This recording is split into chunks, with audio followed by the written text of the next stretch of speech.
भागवत जी का सबसे पहला श्लोक, जन्माद्यस्य यतोन्मयादितरतश्चार्थे सुभिज्ञ स्वराट तेने ब्रह्म हृदय आदि कवये मुह्यन्ति यत्सूरयः तेजो वारी मृदाम यथा विनिमयो यत्तत्र सर्गो मृषा धाम्नां स्वेन सदा निरस्तकुहकं सत्यं परम धीमहि।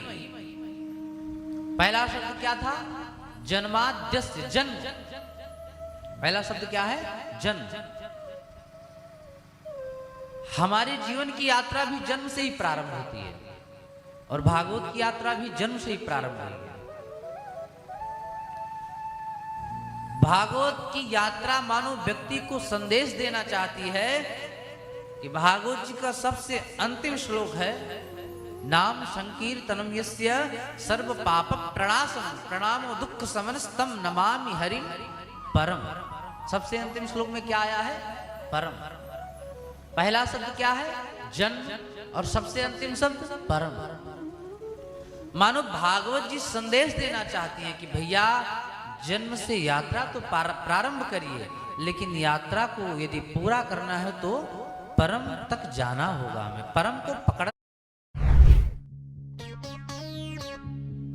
हमने एक स्टडी की थी जिसमें पता चला कि 500 लोगों में से जिन्हें हेयर लॉस हो रहा है, सिर्फ परम की ओर कैसे जाएं?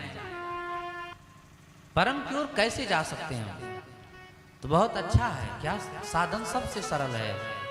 कलयुग केवल हरि गुण गाहा पावहि भव गावहि भव पावहि नरथा।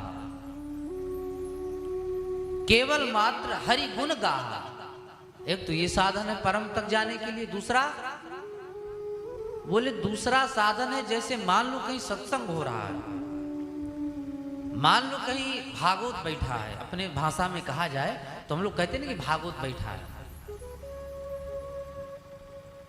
यदि हमें उस परम तक पहुंचना है, यदि हमें उस परम तक जाना है, तो हमें उस भागवत में जाकर और भागवत के समक्ष बैठना पड़ेगा। अब भागवत के समक्ष बैठने से क्या होगा? बोले हम भगवान के सामने बैठ जाएंगे, भगवान के नेत्रों के सामने बैठ जाएंगे, भगवान के नजर के सामने बैठ जाएंगे। और बोले वाल्मीकि रामायण हमारे यहाँ है, वाल्मीकि रामायण में